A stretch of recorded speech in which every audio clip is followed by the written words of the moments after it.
Para comenzar, le damos la palabra al miembro interpelante, la diputada Lucía Echeverri. Muchas gracias. Buenos días, señor presidente. Buenos días también a los diputadas y diputadas. Y si me permite, señor presidente, un segundito, quisiera también aprovechar esta oportunidad para saludar a los funcionarios y funcionarias de esta Cámara, que el viernes pasado conmemoraron su día, y es buena oportunidad siempre para agradecer el trabajo y la dedicación que hacen posible que también nuestra tarea sea mucho más llevadera. La verdad, muchísimas gracias. En segundo lugar, por supuesto, saludar al señor ministro y a las demás autoridades que lo acompañan. En tercer lugar, aún siendo una obligación establecida por ley, quiero agradecer la comparecencia del señor ministro, porque honra un instrumento democrático y legítimo que estamos utilizando con muchísimo respeto y seriedad como corresponde y como merece. Señor presidente, quizás el ministro no lo sepa, pero o no le sea significativo, pero para mí esta interpelación es muy especial por dos razones. La primera de ellas es porque es la primera vez que transito una experiencia parlamentaria. Durante muchos años tuve el honor de desempeñar cargos ejecutivos en la gestión de políticas públicas de relevancia y concurrí así a esta casa, pero desde otro rol. En esas oportunidades fui interrogada con respeto, pero con muchísima seriedad, con detalles exhaustivos de la gestión que iba llevando adelante y sobre todo de los sustentos técnicos a esas decisiones políticas con las que iba implementando la política. Y eso me parece que es muy bien, es muy valedero, porque en definitiva ir identificando errores y aciertos es lo que hace posible que podamos siempre mejorar la gestión pública. Que la esencia es gestionar bien para gobernar bien y para que la mayoría de nuestro pueblo tenga mejores condiciones de vida. El señor ministro, por el contrario, tiene 36 años y algo más de experiencia parlamentaria, pero es muy distinta la experiencia parlamentaria a los cargos de gestión. Lo digo con propiedad.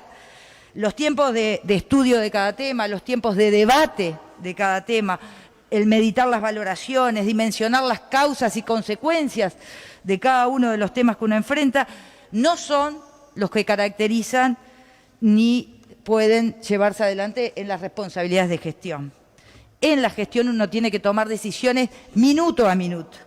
Tiene que valorar con celeridad ventajas y oportunidades. Tiene que sopesar eventuales externalidades positivas y negativas en minutos.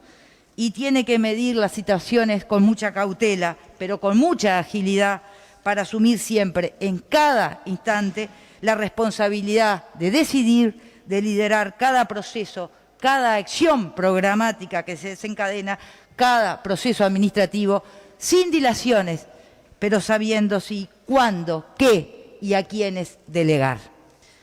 Desde estos dos extremos o desde estas dos experiencias tan disímiles, realmente espero que las interrogantes, las preguntas que le voy a formular al señor ministro, las pueda considerar como un aporte, como un metódico diálogo, que es difícil, que hay que esforzarse para que sea tal, sobre la realidad de la gestión en la seguridad pública.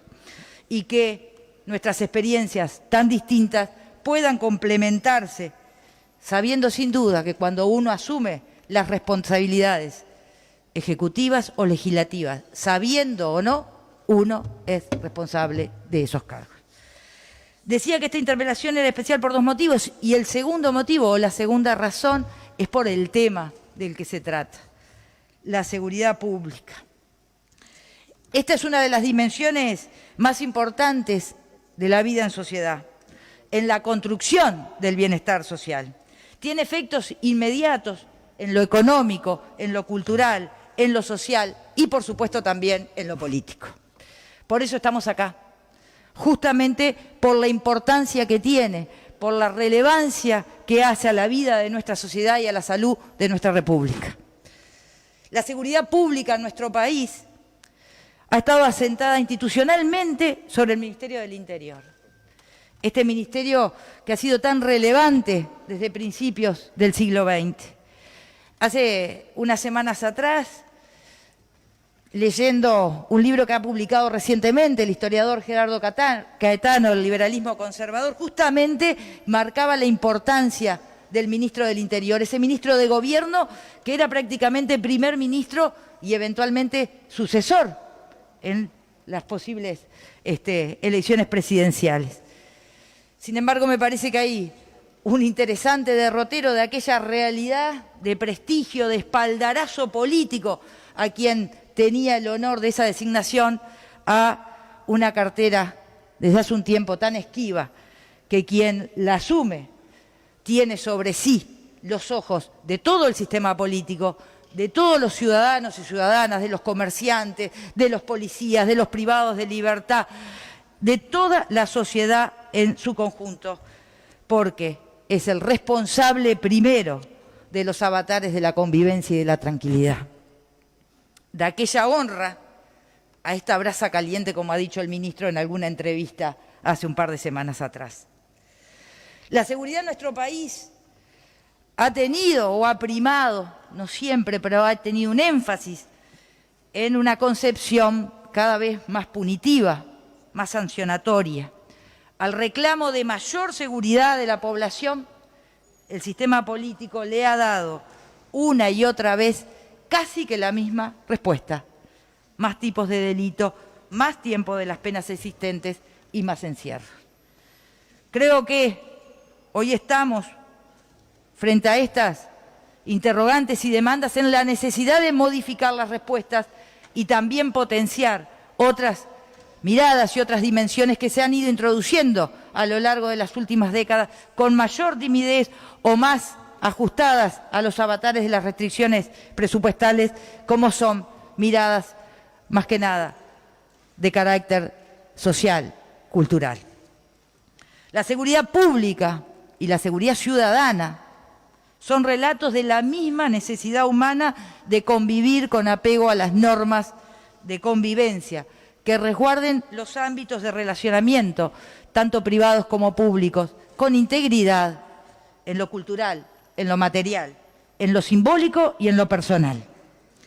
Desde fines de los 90, la seguridad ha ocupado un sitial de relevancia en la opinión pública. Los cambios en las dinámicas societales, en todas las esferas de la vida, han ido provocando que esta dimensión de la vida en sociedad, que es la seguridad, también mute, también cambie. Frente a estos cambios, los estados, y el nuestro en particular, han ido ensayando también algunos cambios para lograr respuestas más efectivas. En este sentido, de una seguridad asentada en el orden público, garante de las normas de convivencia, atribuida en exclusividad a un organismo, en nuestro caso, el Ministerio del Interior, responsable de la disuasión, la represión de delito, vigilante del cumplimiento de las penas establecidas, hemos avanzado a una interacción más compleja, más dinámica, que empieza a incorporar otras miradas, como mencionaba en su rato, de carácter social y cultural, porque son consecuencia de un movimiento que encadena una complejidad que tiene que ver con la evolución económica, que tiene que ver con las pautas culturales, que tiene que ver con la educación y que tiene que ver con la distribución de los recursos en la sociedad. En hechos y en síntesis, pasamos de un concepto mayormente administrativo y basado en la disponibilidad legítima del uso de la fuerza y la prisión a un concepto mucho más abarcativo, donde el monopolio de la fuerza deja de ser el componente excluyente para ser uno más, que abre necesariamente su accionar a la realidad de incorporar otras esferas de la vida y a necesitar del involucramiento de otros organismos públicos y de la sociedad en su conjunto. Acá lo podemos graficar para facilitar la comprensión de esto en algunos programas que por fines de la década del 90, particularmente en el año 98, se empezaron a transitar bajo la denominación de los programas de seguridad ciudadana. Esta es justamente la expresión de ese cambio, desde la seguridad pública a la seguridad ciudadana. No son compartimentos estancos, no son conceptos aislados entre sí, sino que hay interseccionalidad entre ellos. Hay definiciones, hay decisiones, hay acciones y hay ejecución de estas que surgen justamente de la yuxtaposición de dimensiones, porque ante los cambios y la complejidad del fenómeno de la seguridad se necesitan respuestas más complejas, más coordinadas, escalonadas en su desarrollo, pero sobre todo convocantes de los múltiples y diversos actores políticos, económicos y sociales. La seguridad pública y la seguridad ciudadana vienen transitando, sobre todo desde comienzos del siglo XXI, carriles de construcción de una política pública que debe abarcar ámbitos y acciones de prevención, de represión y de rehabilitación. En cada uno de estos ámbitos hay obviamente actores diversos que deben complementarse y desempeñar roles con mayor o menor protagonismo de acuerdo a la función que se esté priorizando en ese momento y a los impactos que se busque alcanzar. En la prevención y en la rehabilitación la sociedad civil tiene un rol y un lugar imprescindible.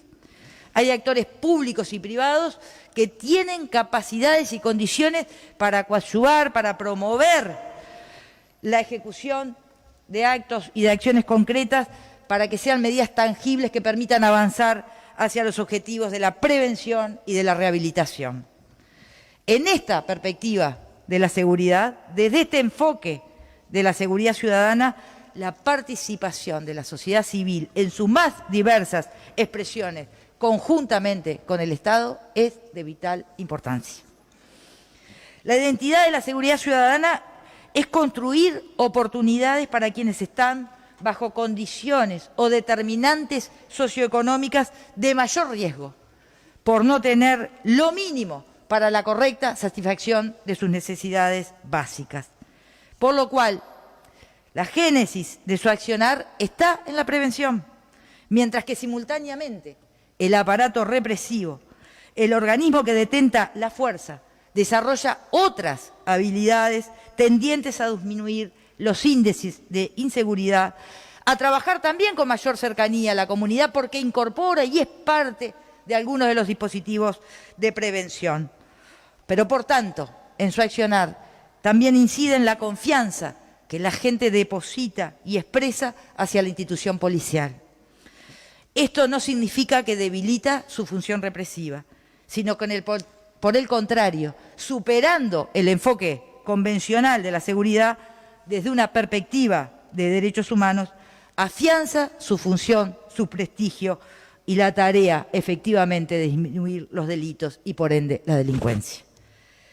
Por supuesto, señor presidente, y lo quiero dejar claro y también expresárselo al señor ministro, que este marco conceptual entiendo que es necesario como encuadre de lo que aspiro podamos intercambiar y debatir.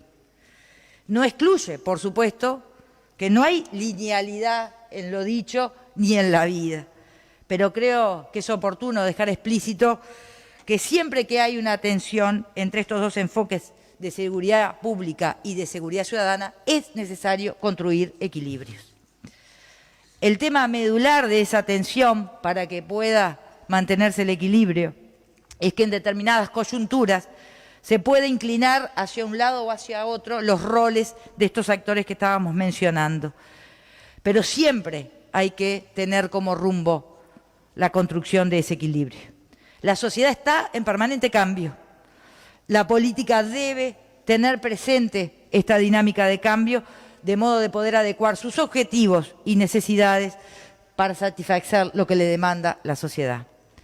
El punto sustantivo de estas consideraciones es que según hacia dónde nos inclinemos, vamos a estar, el ministro y yo, en este caso, alcanzando o no eventuales acuerdos para generar decisiones y acciones que sean apropiadas, que sean efectivas para garantizarle a la sociedad más y mejor seguridad humana.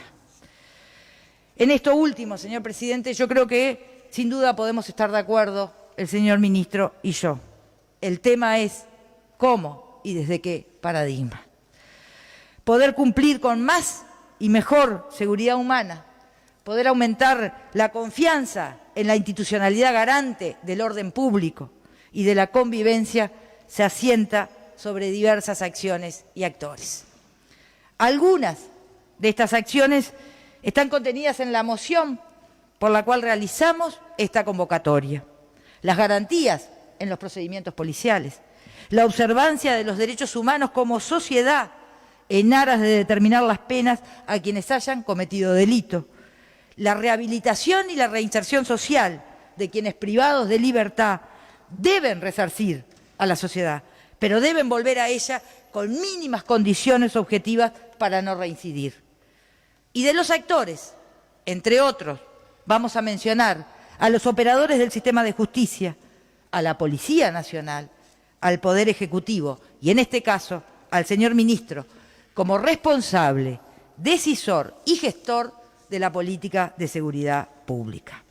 Por supuesto, todos nosotros, el Parlamento Nacional, que hoy somos convocantes y vamos a formular una serie de interrogantes, de preguntas, vamos a escuchar con muchísimo respeto y seriedad las respuestas y ojalá podamos asumir el compromiso de identificar eventuales coincidencias para darle mejores respuestas al país.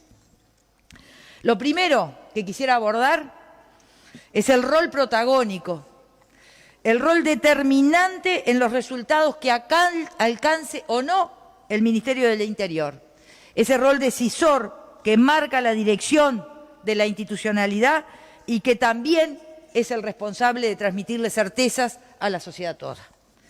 El ministro es y debe ser quien ocupa ante la sociedad el lugar de mayor responsabilidad, en tanto debe expresar la coherencia de las acciones que ejecuta el Ministerio. Esto significa que es el actor sustantivo en la definición de los problemas, en la toma de decisiones y en la supervisión de la ejecución de las mismas. Sin embargo, señor presidente, esta definición de responsabilidad, de liderazgo político en la gestión de la seguridad pública por parte del ministro que acabo de mencionar no se condice con la actuación del señor ministro en relación a la fuga del recluso Hugo Pereira, que se fugó en principio el 14 de agosto de 2021. Y digo en principio porque justamente certezas son las que quisiéramos encontrar en esta oportunidad.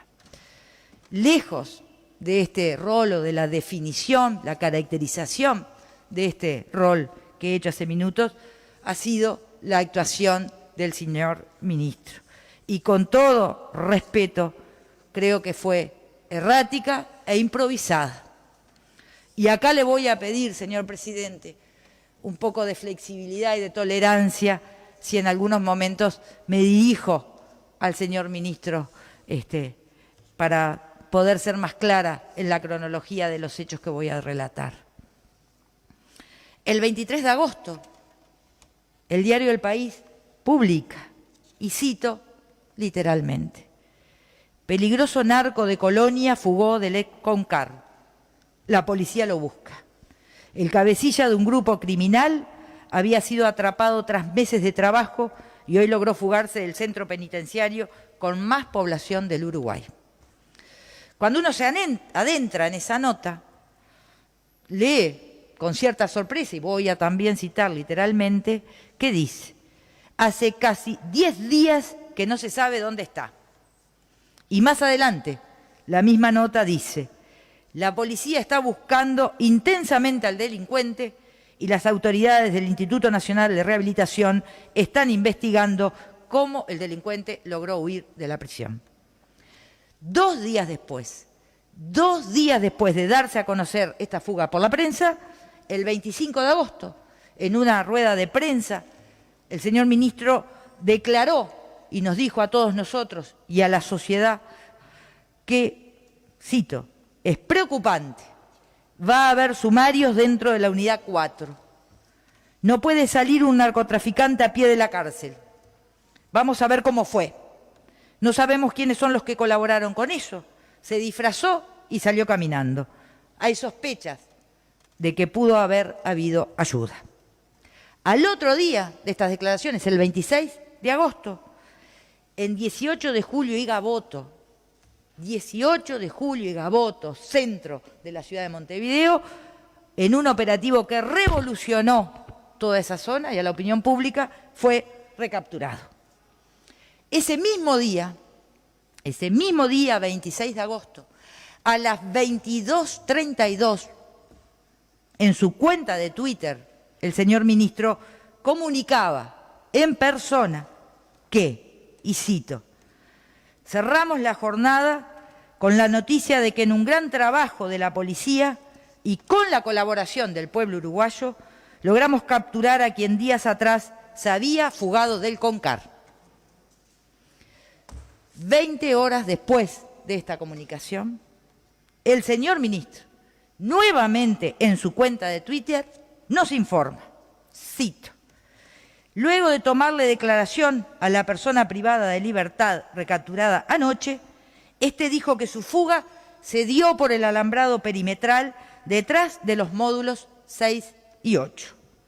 Agregó que salió con ropa de civil y una mochila para cambiarse, encontrándose la ropa usada y el alambre roto. Todo lo señalado por el recluso ha sido comprobado, por lo que descartamos que se haya fugado por la puerta y tampoco uniformado. Señor presidente, me animaría a decir que si esto hubiera sido difundido, esta información, por la prensa, seguramente habría quienes reclamarían por la desinformación, porque confunden a la ciudadanía con versiones contradictorias, no están resguardando la seriedad de la información y de las fuentes. Pero toda esta información que acabo de relatar, de lo único que la prensa fue responsable, fue de difundir que existió una fuga y que esta era importante porque se trataba de un narcotraficante, entre otros delitos que suman más de 11 actividades delictivas en Uruguay y en Argentina.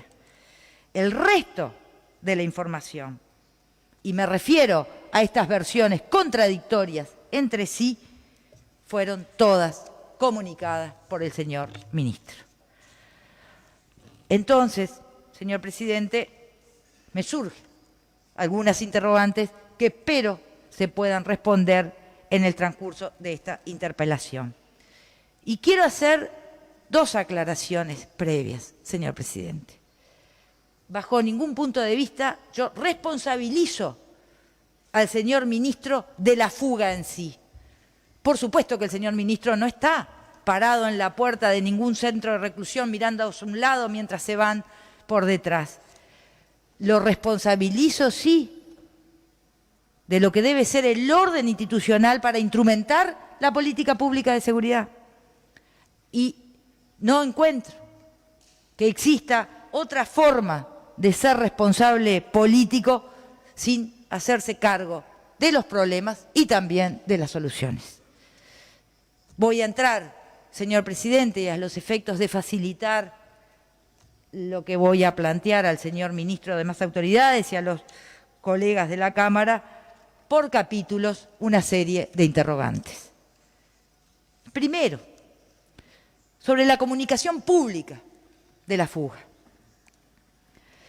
Y aquí la primera interrogante es ¿por qué el Ministerio decide no informar a la ciudadanía de la fuga? Nos enteramos por la prensa 10 días después de la misma. ¿Hubiera el señor ministro informado de no haber sido publicado por este medio de prensa, por el diario El País? ¿El ministro tiene otros fundamentos que sustenten la conveniencia de no difundir las fugas? Y lo pregunto porque si bien no es un precepto normativo comunicar las fugas, hay evidencia empírica que señala las ventajas de ser comunicadas. Las fugas, sobre todo todas, requieren colaboración, de adentro o de afuera, porque requieren vestimenta, requieren traslado, dinero para alojamiento, requieren determinadas seguridades, y eso implica cuestiones, recursos que un privado de libertad, se supone, no tiene dentro. Y cuando se comunica y se hace público, esos servicios, por decirlo de alguna manera, se encarecen. Hay otros riesgos asociados a eso. Pero además, incluso puede existir que haya quienes, enemigos o teniendo algunas cuentas pendientes con quien se fugó, también operen. Pero además, la sociedad también es advertida para que pueda eventualmente colaborar. Frente a esto, quisiera conocer cuáles son los fundamentos en contrario que el señor ministro ha definido. La siguiente pregunta: ¿cuándo y cómo, al no haber publicado o no haber difundido públicamente la información de la fuga, pero cómo, cuándo se informó a organismos competentes que son relevantes en el accionar de este tipo de hechos, como la Fiscalía, Migraciones, Interpol?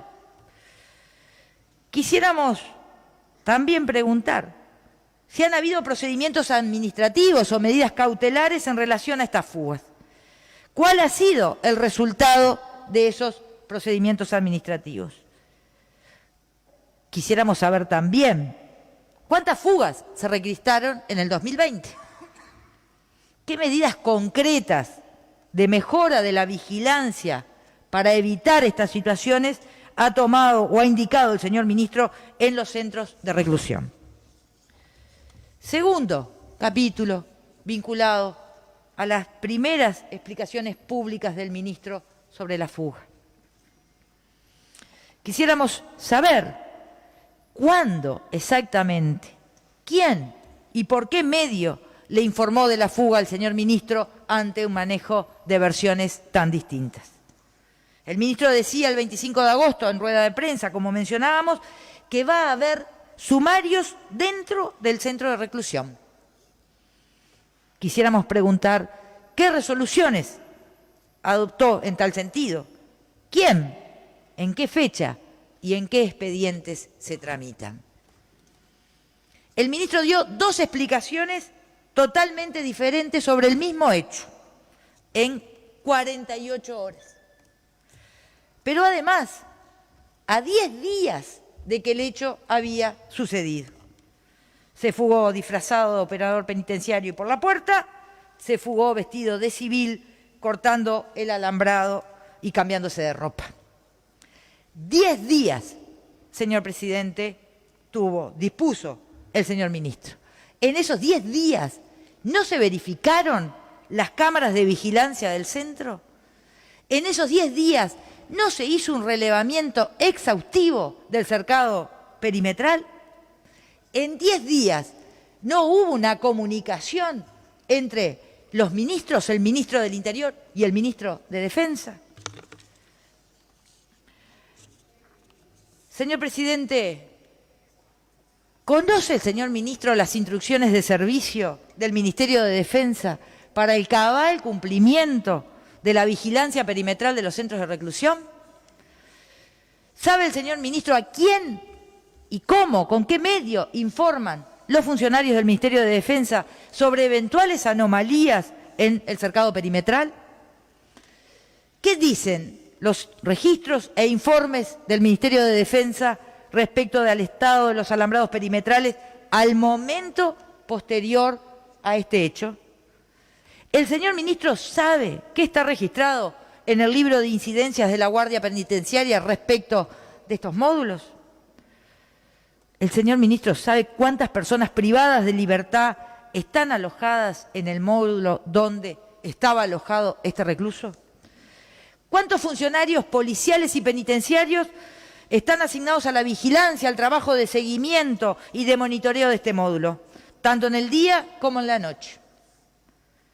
¿Existe un protocolo formal y escrito sobre cómo proceder para comunicar un hecho de estas características? Quisiéramos saber cuáles son los pasos de ese protocolo y si se cumplió cabalmente en esta fuga en particular. Tercer capítulo, el recluso y su vida dentro del penal. Y aquí quisiéramos preguntarle al señor ministro cuándo, cómo y en qué lugar se evaluó al recluso Hugo Pereira. Quisiéramos saber si fue evaluado con la herramienta Oasis. Si así ocurrió, ¿cuál fue el nivel de riesgo de reincidencia determinado según el baremo de ese instrumento? ¿Bajo, medio, alto? Y respecto de los principales factores de riesgo que esta herramienta también provee en la aplicación de sus indicadores, ¿cuál fue la evidencia registrada por quien aplicó la evaluación? ¿En qué elementos se basó la Junta Nacional de Traslados para determinar la unidad de alojamiento del recluso Hugo Pereira? ¿Fue la Junta la que lo resolvió o fue el propio complejo? La prensa también nos informó que este recluso desarrollaba tareas en el casino de oficiales. Y yo solicito al señor ministro que me pueda ilustrar qué es el casino de oficiales, qué actividades se desarrollan ahí y quiénes participan o acceden a las mismas. La Junta de Tratamiento, señor presidente, es el órgano encargado de evaluar y asignar los cupos laborales a los privados de libertad.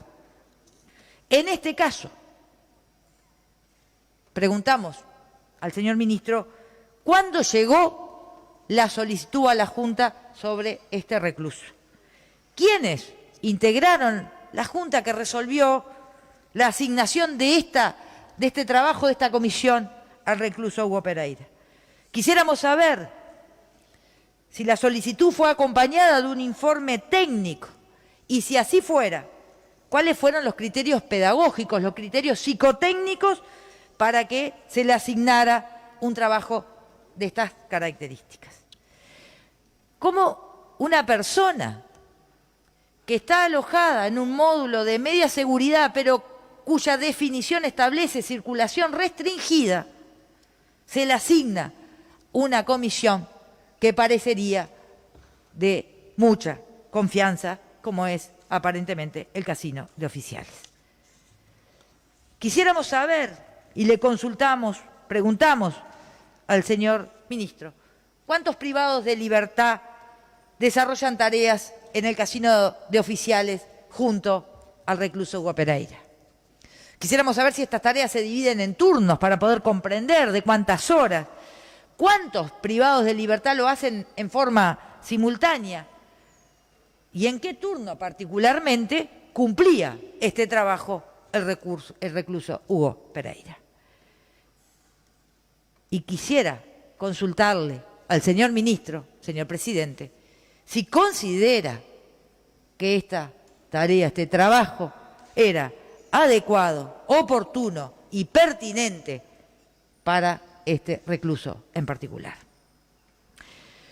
Lo menciono, además, porque los privados de libertad tienen una categorización y ahí se establece que en la medida que esté categorizado de alto riesgo, por propio efecto de ese nivel de seguridad, la natural consecuencia es la restricción a la posibilidad de realizar ciertas actividades mientras permanezca en esa situación. Y esta definición la dio el secretario de Inteligencia, doctor Álvaro Garcés. Por último, en este capítulo, quisiéramos preguntarle si el señor ministro conoce las declaraciones de los demás privados de libertad que servían junto al recluso Hugo Pereira en este lugar y si han sido trasladados o permanecen en el mismo módulo. Cuarto capítulo, sobre la fuga en sí. ¿Conoce el señor ministro cuál es la dinámica que mantenía este privado de libertad en el complejo? ¿A qué hora se retiraba del casino de oficiales? ¿Era acompañado por guardia o tenía libertad ambulatoria? ¿Qué tipo de controles hay para entrar y para salir de este módulo los privados de libertad que allí están alojados? ¿La guardia realiza conteos? ¿Los realizó ese día? ¿Se registró alguna incidencia en el libro respectivo, alguna novedad respecto a ese día y a este recluso en el libro? La policía científica corroboró que las prendas que el señor ministro publicó en una foto a través de su Twitter personal el 26 de agosto no pertenecían al recluso Hugo Pereira. Esta información se hizo pública el 16 de septiembre. Entonces, esta segunda versión que el ministro les dio a este Parlamento y le dio a la opinión pública y a la ciudadanía, en donde mostraba, como lo mencionaba, estas prendas, perdió sustento. Quisiéramos, si el ministro puede darnos explicaciones en este sentido. En una primera versión, el ministro admitió que el recluso Hugo Pereira se fugó disfrazado y por la puerta. Ante esta afirmación, cabe la pregunta de si se están aplicando, si existen protocolos de vigilancia, como por ejemplo, descubrirse el rostro al pasar por las cámaras de seguridad, las cámaras de vigilancia, sobre todo en esta coyuntura de tapabocas. Si hay alguna indicación o protocolo respecto de los uniformes de los operadores penitenciarios dentro y fuera del recinto. Si esto se está aplicando. En la primera versión que se menciona se fue caminando por la puerta y disfrazado. La segunda por el cerco perimetral y cambiándose de ropa.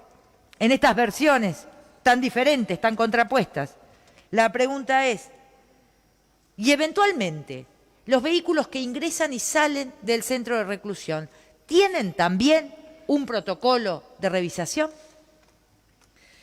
El abogado defensor del recluso ha dicho en varias declaraciones en distintos medios de prensa que el recluso Hugo Pereira se alojó en un hotel céntrico, que circuló por espacios públicos de las áreas centrales de Montevideo, que además cuentan con cámaras de vigilancia.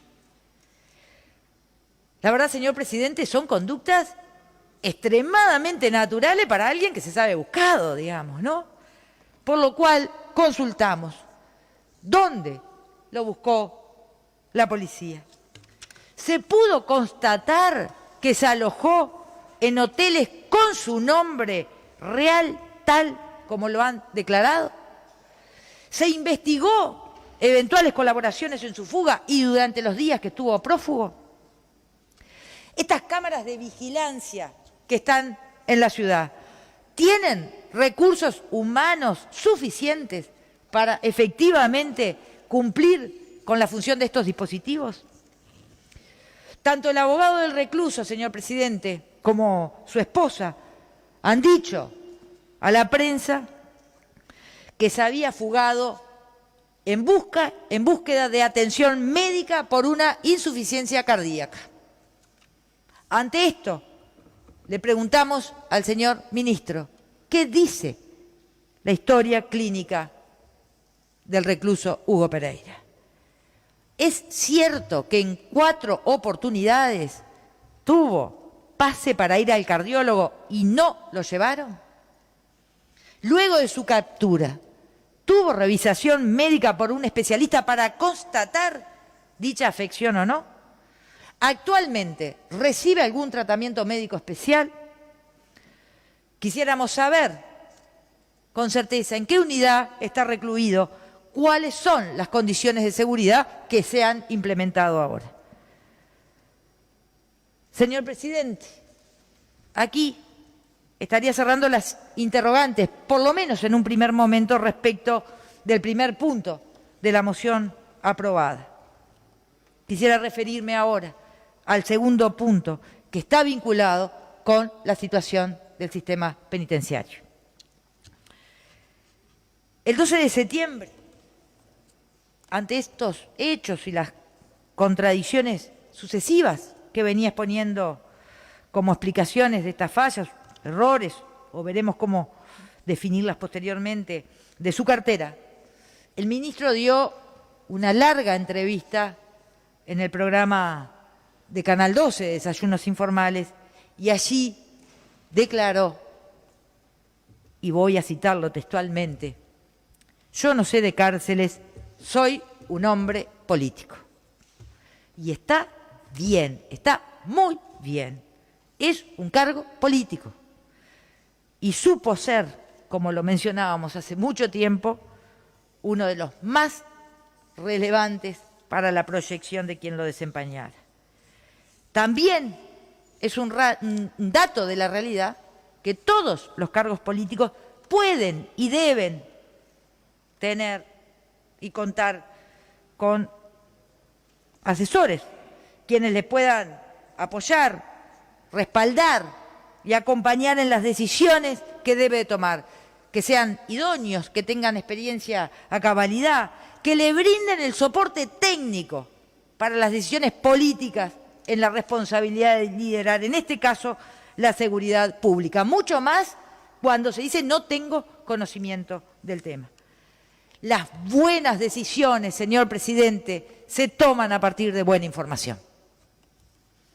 El ministro del Interior, por su competencia, por la magnitud en términos de recursos humanos, por su estructura administrativa, por su despliegue en todo el territorio, por la importancia que tiene, es una institución donde el ministro no puede estar en todo y todo el tiempo.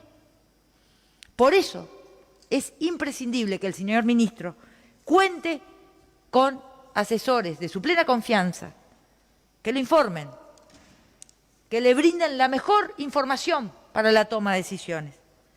Por eso preguntamos, ¿el ministro tiene un equipo preparado?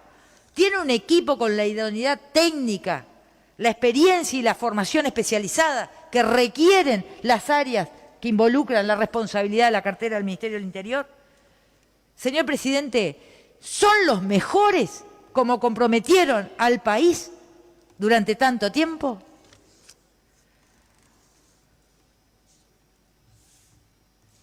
Señor presidente, me voy a concentrar en el sistema carcelario. Sistema carcelario que podemos definirlo también como un sistema de involución humana.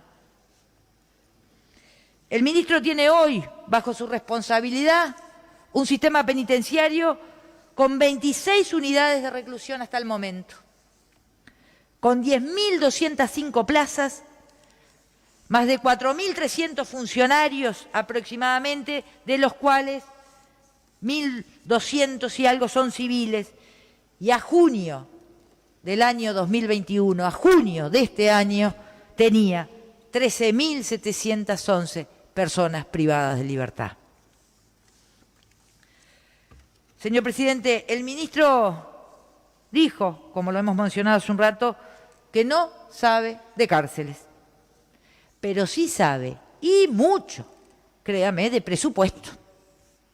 Y que sin presupuesto, lo que sea que un cargo de gestión de política pública, lo que sea que se proponga hacer nuevo o mantener lo existente, no es posible. Y sabe, por su extensa trayectoria parlamentaria, y créanme que así lo sentíamos cuando rendíamos cuentas de otras políticas, para solicitar cualquier cartera, cualquier política pública, para solicitar presupuesto al Poder Ejecutivo y a este Parlamento, debe presentar un plan de trabajo claro, medible y con rumbo cierto. Y sobre esto, justamente, nos surgen varias interrogantes. Queremos preguntar, señor presidente, en aras de esta consideración que hemos hecho, a la luz de la información de que el señor ministro no sabe de cárceles, ¿quién o quiénes lo asesoraron? ¿Qué elemento expusieron para los conceptos que a lo largo de este tiempo ha vertido como responsable del sistema penitenciario. Quisiéramos saber cuál es la evaluación personal, política del señor ministro respecto del sistema que debe dirigir. Señor presidente, cuando se presentó la ley de presupuesto, y aquí muchos de los legisladores que tuvimos la oportunidad de participar de la comisión, en la exposición de motivos, el Ministerio del Interior planteó, y permítanme, lo voy a leer textualmente: es imperiosa una reforma profunda del sistema carcelario que convierta a los establecimientos penitenciarios en auténticos lugares de rehabilitación y no en escuelas del delito. Esto requiere mejorar la infraestructura, más cárceles de menor tamaño, pero también desarrollar programas que combinen la atención sanitaria, incluido el tratamiento de adicciones, la educación formal y una capacitación laboral que facilite la reinserción de las personas liberadas. Señor presidente, le preguntamos al señor ministro, ¿cuál es el rumbo de esa reforma profunda? ¿Qué etapas se han cumplido ya? ¿Qué etapas se está transitando hacia esa reforma profunda que mencionaba el Ministerio del Interior? Fue anunciada en noviembre del año pasado, hace 11 meses. ¿Puede informarnos el ministro los pasos concretos que ha indicado, las decisiones tangibles que ha tomado en el sentido de esa reforma profunda del sistema carcelario? Señor presidente, el proceso de implementación a los componentes y a los contenidos que pueda desplegar o está desplegando esta reforma, hay que asignarle recursos. Y en este sentido, le preguntamos al señor ministro, ¿cuál es el costo que estima para la reforma del sistema penitenciario? En infraestructura, en recursos humanos, en insumos, en actividades de rehabilitación, en dispositivos para la reinserción social. ¿Sabe el ministro cuánto requerirá presupuestalmente esta reforma? Señor presidente, la semana pasada, en ocasión de la comparecencia tras la Comisión de Hacienda integrada con presupuesto, pero esta vez del Senado, el señor ministro decía a los senadores, y voy a citar textual: se aceptan las críticas constructivas que busquen ayudar a encontrar caminos, porque nadie puede pretender que en un año y medio podamos resolver los problemas que por décadas vienen dándose en nuestro sistema carcelario. Es un problema estructural. Esta afirmación, señor presidente, con todo respeto, no condice con las decisiones y las acciones que ha tomado el señor ministro y el señor presidente hasta el momento. Es una afirmación que de hecho se contrapone contra decisiones que evidencian una dirección diferente.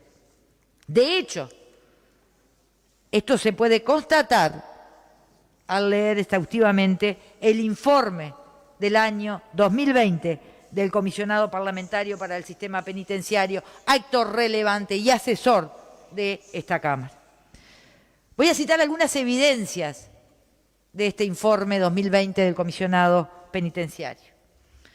Dice, el comisionado mostró, se refiere fundamentalmente a la instancia presupuestal, la evolución de la inversión y los gastos de funcionamiento en el sistema y subrayó la caída en los rubros que se vienen asignando al sector, alertando que la población penitenciaria sigue su proceso demográfico expansivo, mientras la inversión, los gastos de funcionamiento y la plantilla de funcionarios sigue siendo insuficiente.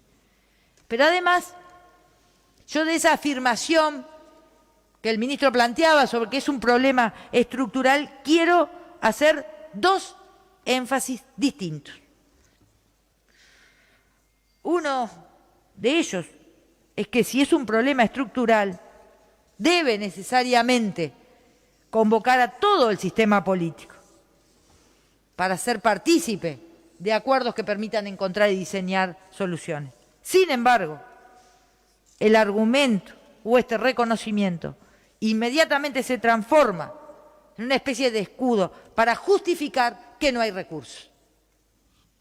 Es como una oposición o poner en tensión y en pelea dos responsabilidades de la misma cartera que debe organizar y que debe dirigir. Y esto ha sido casi una constante. Poner en tensión, en oposición, áreas muy desprotegidas del Estado peleando por los recursos.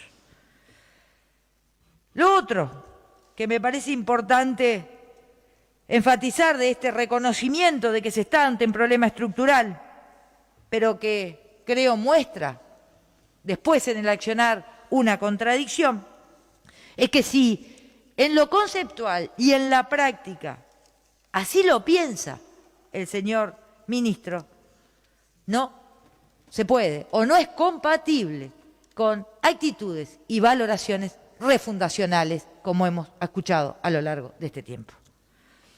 Los problemas estructurales no se enfrentan, no se gestionan y mucho menos se resuelven solamente con enunciados, con intenciones, si no hay materialidad, si no hay recursos concretos, si no hay una planificación rigurosa, con metas, con recursos económicos, con recursos materiales, con recursos humanos, con actividades para llevarlas adelante y con plazos concretos. El plan de dignidad carcelaria, que podría estar en este camino, define 3 grandes áreas o dimensiones en las que aspira a actuar: lo edilicio, lo educativo laboral, la salud e inclusión, y abre sobre esas 3 áreas 12 objetivos a alcanzar. ¿Compartimos esos enunciados? Sí, compartimos esos enunciados. Es más, solicitamos en más de una oportunidad tener la posibilidad de conocer a cabalidad ese plan que se puso a grandes rasgos. Necesitamos y lo solicitamos elementos concretos, porque el único documento fue una hoja, que podrá ser la hoja de ruta, pero como tal es una idea fuerza y no un plan. Lo solicitamos el año pasado en la Comisión de Seguimiento Carcelario, lo solicitamos al comisionado parlamentario y lo solicitamos también en esta rendición de cuentas. No logramos acceder al mismo. Por eso hoy vamos a requerir información veraz y directa desde el señor ministro. Señor presidente, quisiéramos saber y que nos detalle el ministro cuáles son los objetivos generales, cuáles son las metas de corto, mediano y largo plazo que están fijadas en este plan, cuáles son los resultados esperados de corto, mediano y largo plazo, cuál es el cronograma de ejecución que lo rige y lo orienta, y por supuesto los recursos humanos, tanto en calidad como en las calificaciones que van a requerir. ¿Cuánto? El presupuesto que está disponible y cuánto el presupuesto que será necesario para que efectivamente estemos hablando de un plan.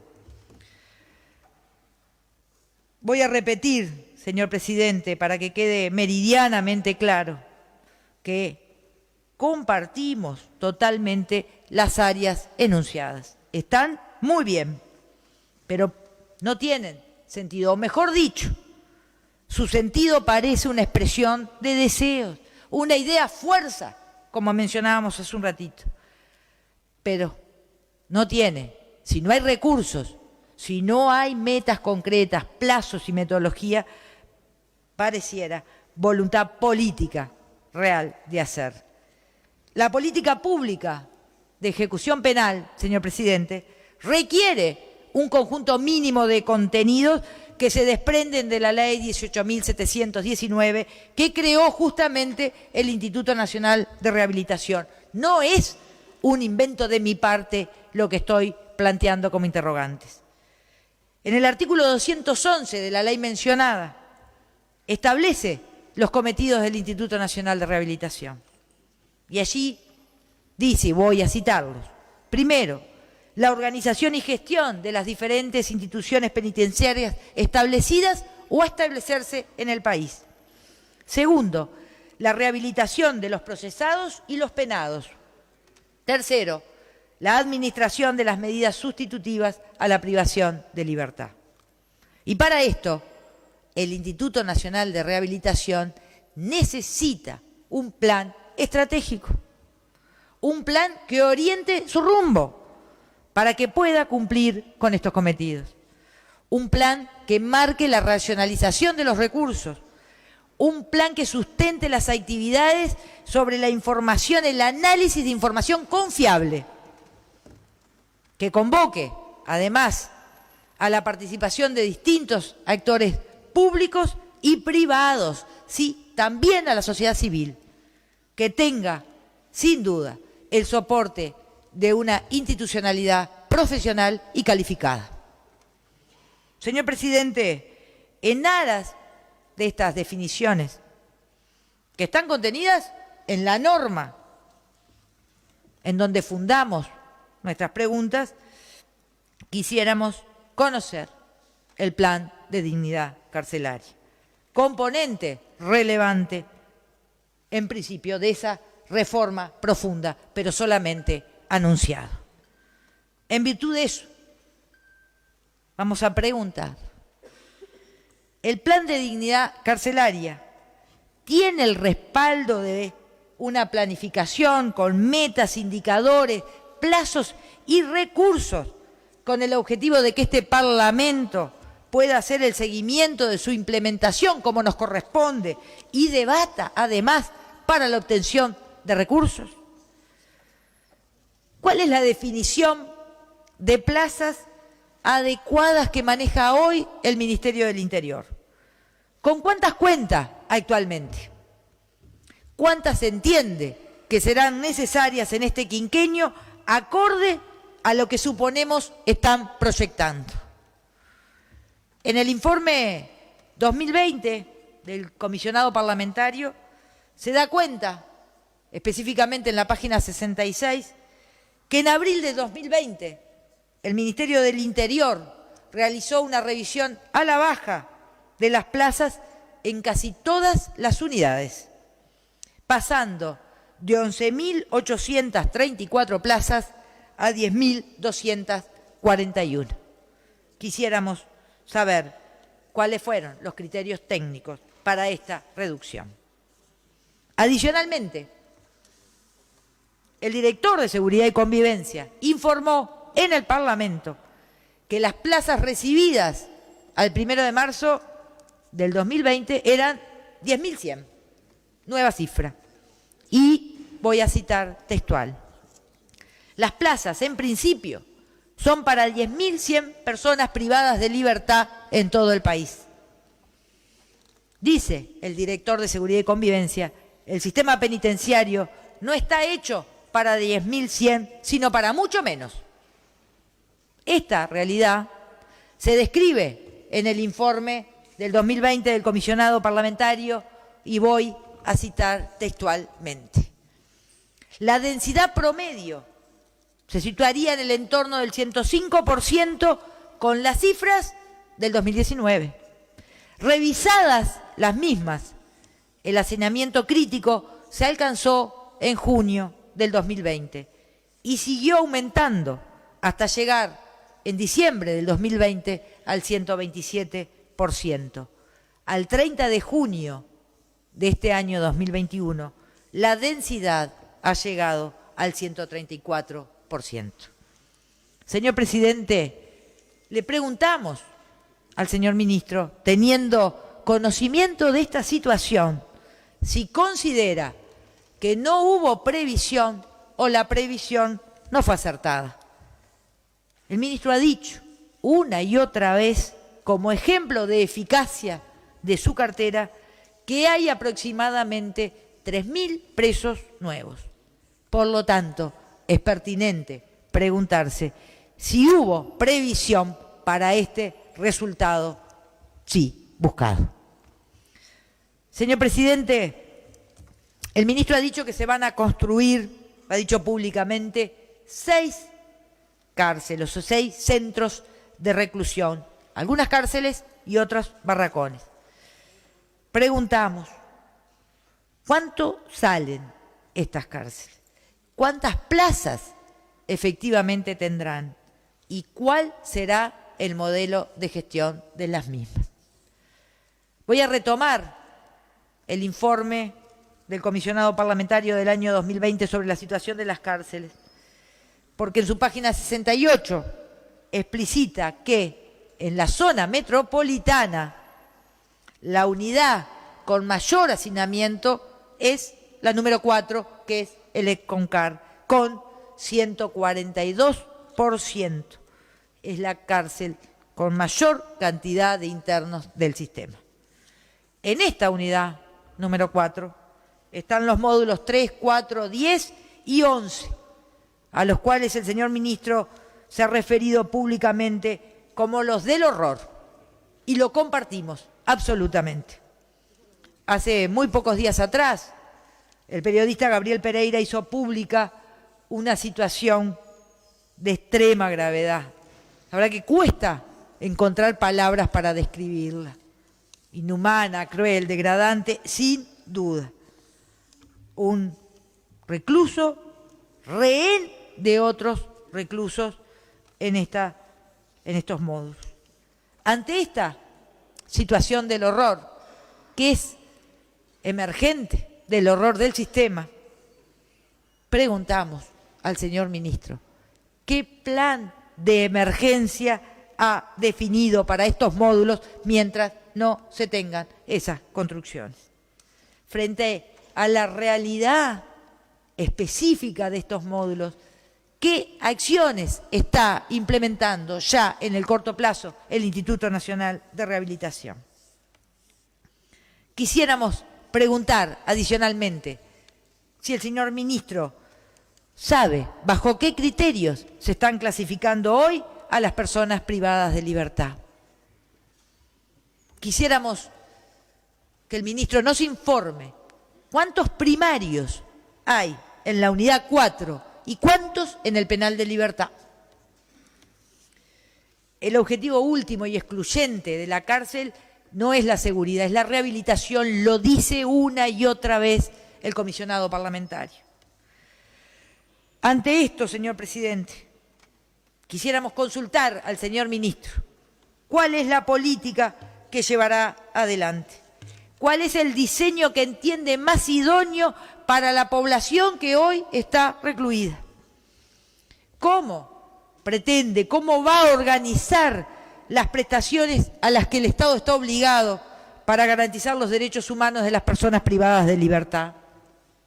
¿Qué componentes concretos, recursos, metas, plazos son parte de los acuerdos que se han mencionado por parte del Ministerio y que constan en la hoja del Plan de Dignidad con Mides, con ACE, con el Ministerio de Trabajo, con ANEP? ¿Hay convenios firmados ya? ¿La sociedad civil va a ser parte de esta política?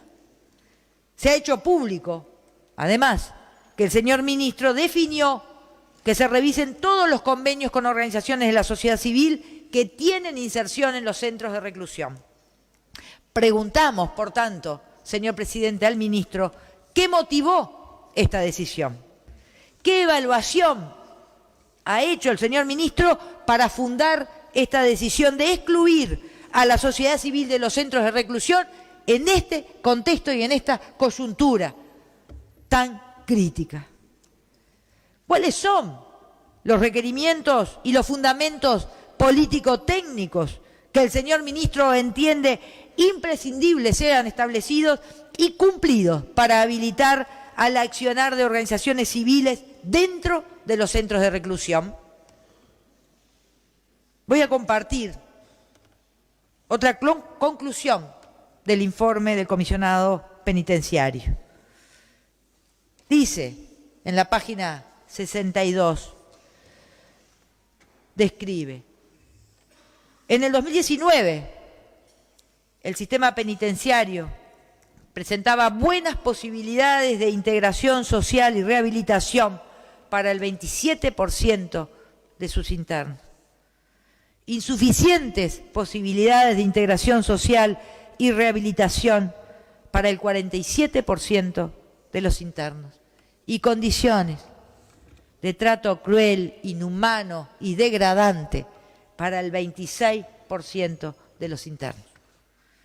La valoración del 2020, continúa el informe, respecto del año anterior, marca un descenso de peso de los lugares del sistema en donde se ofrecen oportunidades de rehabilitación a un 11% y un aumento de los lugares donde hay insuficientes condiciones para la integración social a un 56%. También un aumento de la proporción de lugares en condiciones de tratos crueles, inhumanos o degradantes a un 33%. En resumen, y para dejarlo con absoluta claridad, porque es un tema fundamental, voy a reiterar: la realidad carcelaria se modificó entre el 2019 y el 2020. Las posibilidades de integración social y rehabilitación alcanzaban un 27% en el 2019 y hoy alcanzan un 11% de los reclusos. La insuficiencia en posibilidades de rehabilitación alcanzaban un 47% de los recursos en el 2019 y hoy alcanzan a un 56%. Las condiciones de trato crueles, inhumanos y degradantes eran el 26% de los recursos. Hoy el 33% de los recursos está en esas condiciones. En este escenario, en esta realidad, recursos humanos de diferentes procedencias y creencias, rentados o honorarios, idóneos unos, profesionales otros, pero sin duda subsidiarios a las carencias que tiene el sistema, parecería debieran ser considerados como colaboradores o como socios, incluso más, como agentes de control social para aportar insumos e información relevante de cara a la mejora del sistema, y han sido restringidos de su accionar. En un año se ha acelerado el agravamiento del sistema carcelario, lo que se desprende del informe 2020 del Comisionado Parlamentario Penitenciario. ¿Considera, en virtud de este informe, el señor ministro, que el sistema atraviesa una crisis humanitaria? En este año 2021, en lo que va transcurriendo de este año 2021, ya hay una violencia verificada de las más graves en las últimas décadas. 55 muertes a lo que va del año. El informe del comisionado penitenciario afirma que las muertes bajo custodia son indicadores extremos de la violencia. Y esa violencia adentro se expande después en la sociedad. En el 2020, precisamente en el capítulo vinculado a la violencia, describe y afirma el comisionado parlamentario: se registraron 48 muertes bajo custodia, de las cuales 17 fueron homicidios, 17 suicidios, un accidente cuya causa no ha sido aclarada y 13 muertes en las que no se encontraron causas violentas vinculadas a patologías o a enfermedades, aunque en algunas de ellas no se logró determinar la causa con claridad. Hubo entonces, sigue el informe, 35 muertes bajo custodias ocurridas por causas violentas en el año 2020. Es la cifra más alta de muertes violentas bajo custodia en un año desde que se tiene registro. De esas 35 muertes, 19 según se desprende de la página 76 de este informe, fueron protagonizadas por jóvenes entre 18 y 30 años, primarios, y buena parte por delitos leves. Señor presidente, para cerrar este segundo punto de la moción que fue aprobada oportunamente, quisiéramos preguntar si se desarrollan investigaciones en relación a estas muertes. Aquellas clasificadas como muertes dudosas, ¿implican procesos administrativos para su dilucidación? ¿Se realizan auditorías clínicas de esas muertes? Quisiéramos saber también cuál es la cobertura sanitaria de ACE en el sistema penitenciario. ¿Conoce el señor ministro si se registran los antecedentes clínicos de los reclusos? ¿Cuántas de las 26 unidades cuentan con la cobertura sanitaria de ACE y de qué tipo? Para terminar esta primera intervención y dar lugar respuestas a las preguntas del señor ministro, voy a formular algunas interrogantes respecto de los otros dos temas que conformaban la moción que se aprobó oportunamente, señor presidente. Temas que son también inherentes y esenciales al objetivo de esta instancia, que es echar luz sobre las acciones más sensibles que lidera y que decide en la gestión de la política de seguridad pública el señor ministro para que nuestra sociedad goce de más y mejor seguridad humana. Y en ese sentido, creemos que es ineludible dejar constancia que nuestra posición para cumplir ese objetivo es fortalecer la profesionalización de la institución policial, la profesionalización de la Policía Nacional, invertir en sus capacidades técnicas, garantizar la apropiación de conocimiento científico, disponer de la tecnología más moderna y, por supuesto, el reconocimiento salarial a sus esfuerzos. Necesariamente, a la Policía Nacional, por su condición, por su estatus, en términos del uso de la fuerza, del monopolio del uso de la fuerza y de las armas, pero sobre todo también por la atención inherente a las situaciones en las que debe intervenir y hacer cumplir su función, hay que brindarle garantías.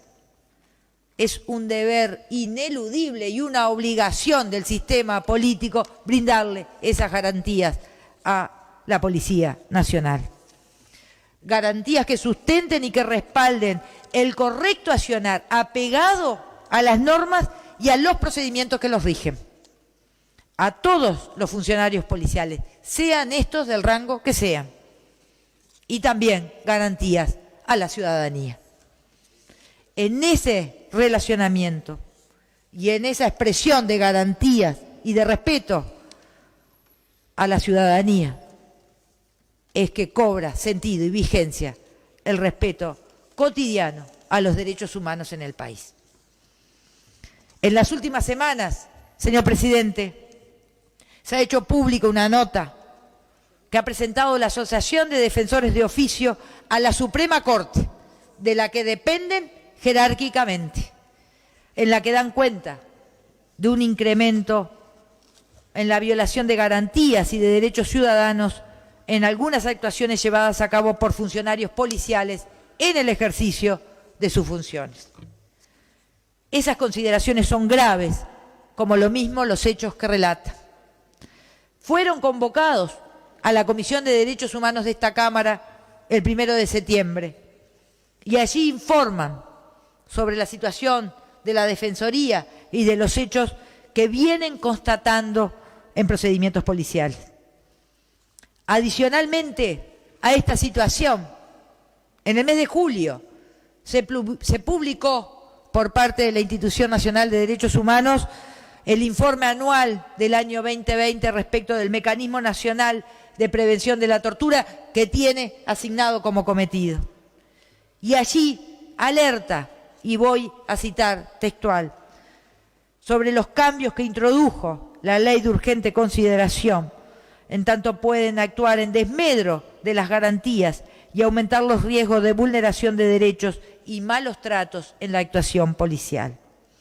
Más allá de la tipificación de los nuevos delitos en la ley de urgente consideración, algunas disposiciones pueden incrementar el margen de discrecionalidad en la actuación del personal policial, lo que eventualmente puede ser un factor de riesgo de malos tratos en la actuación policial y en algunas hipótesis potenciar la violencia al invertirse la carga de la prueba en el posible proceso penal, legítima defensa, resistencia al arresto y agravio a la autoridad policial. Además, existe la posibilidad de retener a una persona por un plazo de 4 horas en el procedimiento de registro. Finalmente, dice este informe, hubo modificaciones que incluyen la posibilidad de declaración voluntaria administrativa de las personas detenidas en la órbita policial sin intervención de la Fiscalía, lo cual puede debilitar las garantías en los primeros momentos de detención.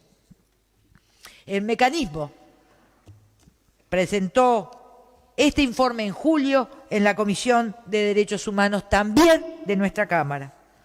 Y allí lo acompañó de un informe, las garantías en los primeros momentos de detención en la zona de operaciones 1 de Montevideo y sus dependencias, en el cual, como corresponde y tienen asignado, deben monitorear la notificación inmediata de la detención de las personas a sus familiares o allegados, garantizar el examen médico del detenido, la asistencia jurídica y el acceso a la información sobre sus derechos a la persona que ha sido detenida. Hemos tenido además conocimiento de algunas sentencias judiciales en las que se constatan malos procedimientos policiales y también varios legisladores han recibido a personas que han vivido o han presenciado abusos en algunos procedimientos policiales. En este sentido, señor presidente, han sido públicas declaraciones del señor ministro y de otras autoridades del gobierno que de alguna manera subestiman estos hechos.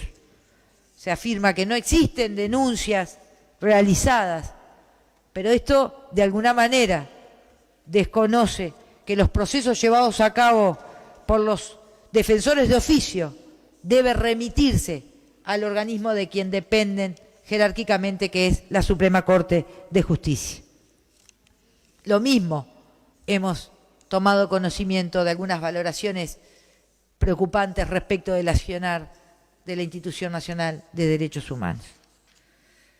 Lamentablemente para nuestra sociedad se está generando una evidencia sobre algo que alertaban expertos de derecho penal, la Asociación de Magistrados, la Asociación de Fiscales, de Defensores, distintas organizaciones sociales y también expertos catedráticos en derecho penal respecto de algunos artículos del capítulo de seguridad de la Ley de Urgente Consideración.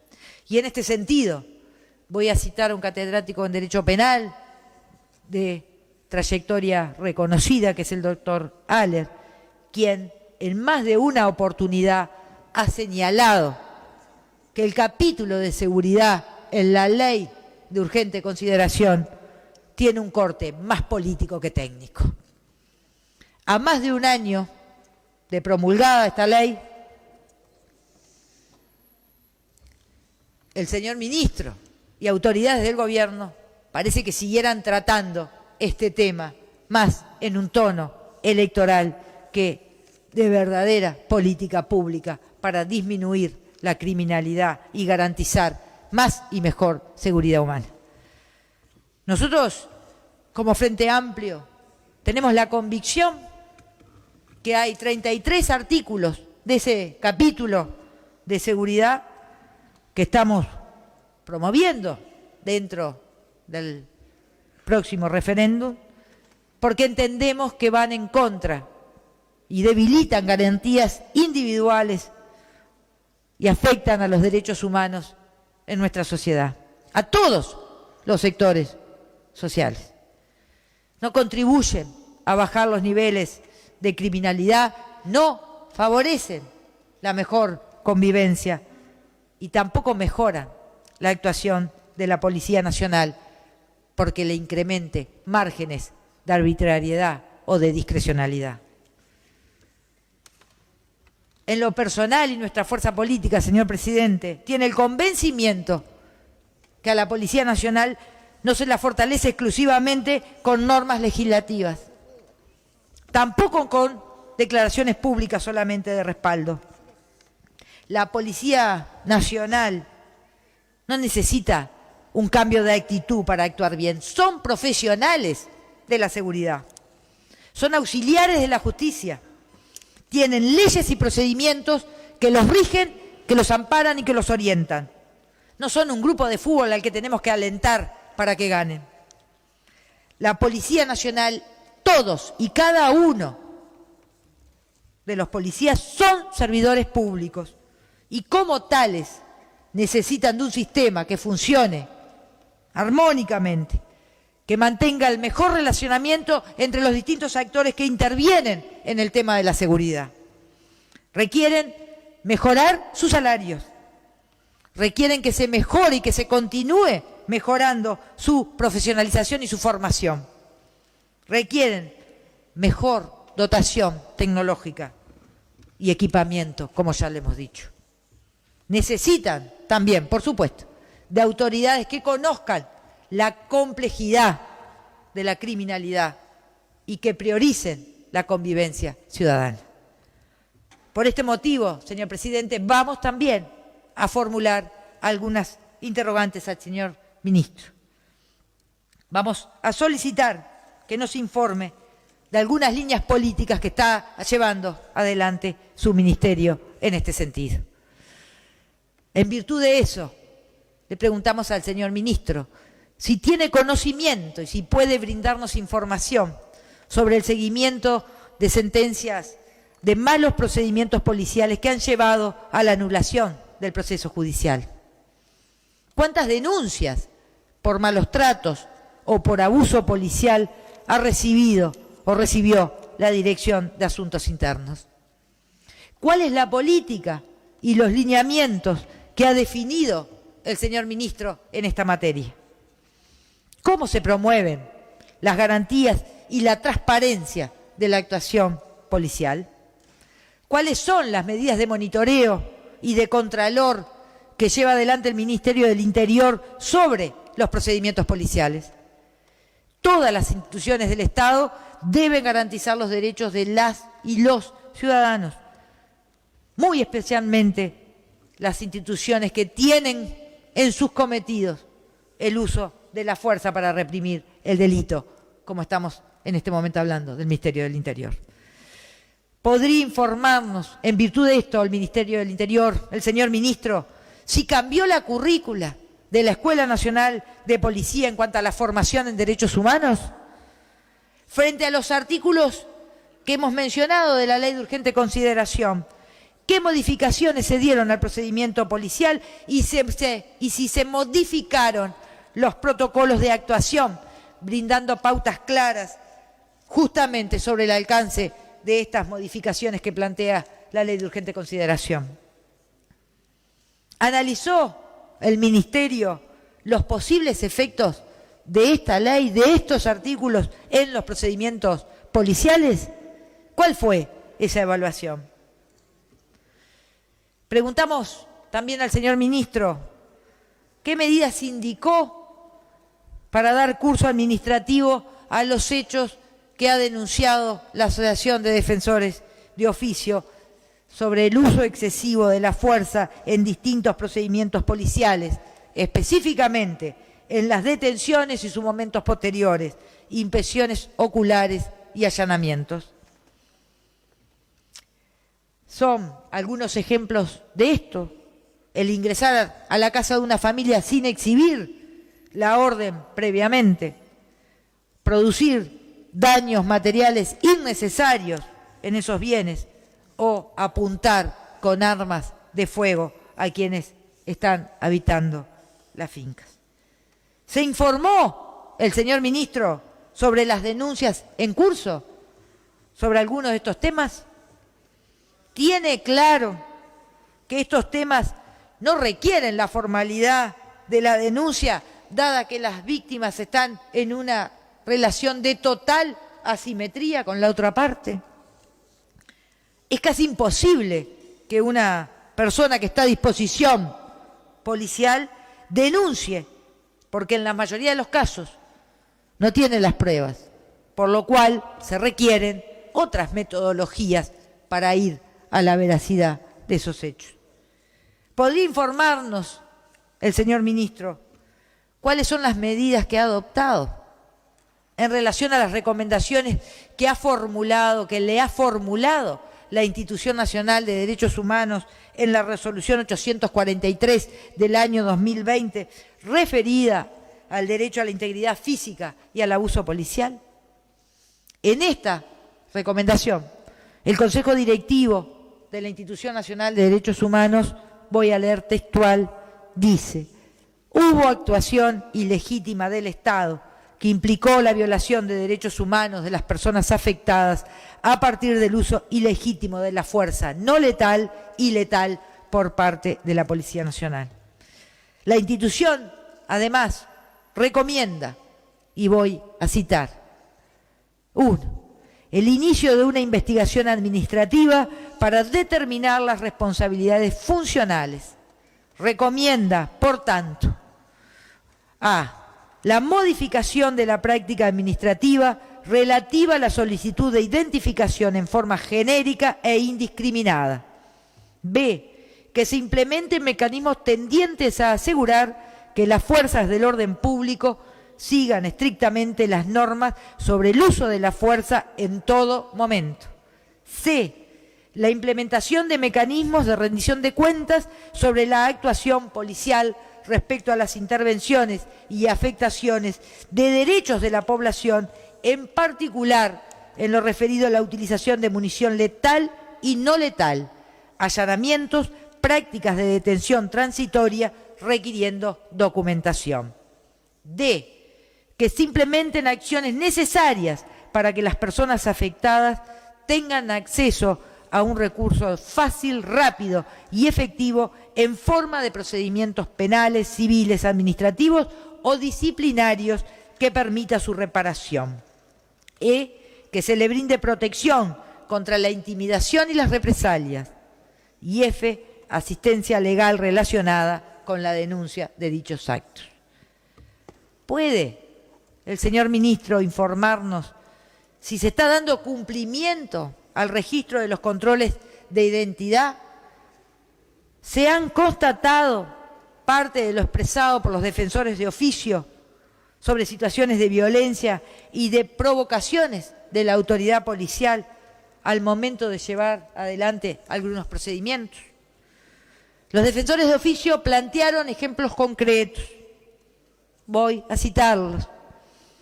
Allanamientos realizados por órdenes judiciales que se vienen desarrollando con violencia inusitada. El problema es que esta violencia se está ejerciendo en hogares de familias con personas de edad avanzada y niños.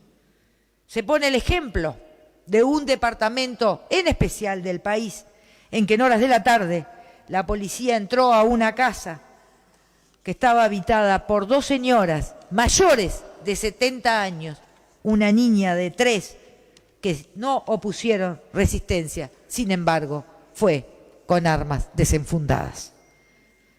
¿Está al tanto de la investigación en curso en relación a esta situación el señor ministro? ¿Podría informarnos el señor ministro cómo se está coordinando y cómo se garantiza el control del examen físico de los detenidos por parte de ACE? La ley de urgente consideración amplió el tiempo de permanencia en las seccionales policiales de 2 horas a 4 horas. Y en este caso, los defensores plantean que se ha dado un aumento de la violencia psicológica y física. Ponen como ejemplo el joven en un departamento que asistió a la audiencia y solicitó a la jueza un examen médico porque había sido golpeado en el oído. Realizado este segundo examen médico por orden de la jueza, se constató la perforación del tímpano. La ley de urgente consideración también incrementó las penas por microtráfico, con lo cual también se están llenando las cárceles de personas pobres y de mujeres. Se relevó que hay 518 mujeres presas, detenidas a delitos de estupefacientes, ingresados, además, a establecimientos carcelarios. No estamos hablando, señor presidente, de cantidades de 1 kilo o 1,5 kilos. Estamos hablando de gramos y la condena es de 4 años. Mujeres jóvenes, mujeres pobres, cuyas historias de vida, además, consta en las denuncias, es de extrema vulneración de derechos, históricamente, violencia institucional, violencia doméstica, violencia pública. La perspectiva de género en esta modificación no se miró, dice la Asociación de Defensores de Oficio. Estas mujeres están sometidas a distintas violencias, son coaccionadas, además, en los propios vínculos de violencia para ingresar a veces esa sustancia. Son casos en los que una mujer de estas características, pobre, sola y con hijos, por 15 gramos, termina con la misma pena de alguien que sí traficó 400 kilos. Señor presidente,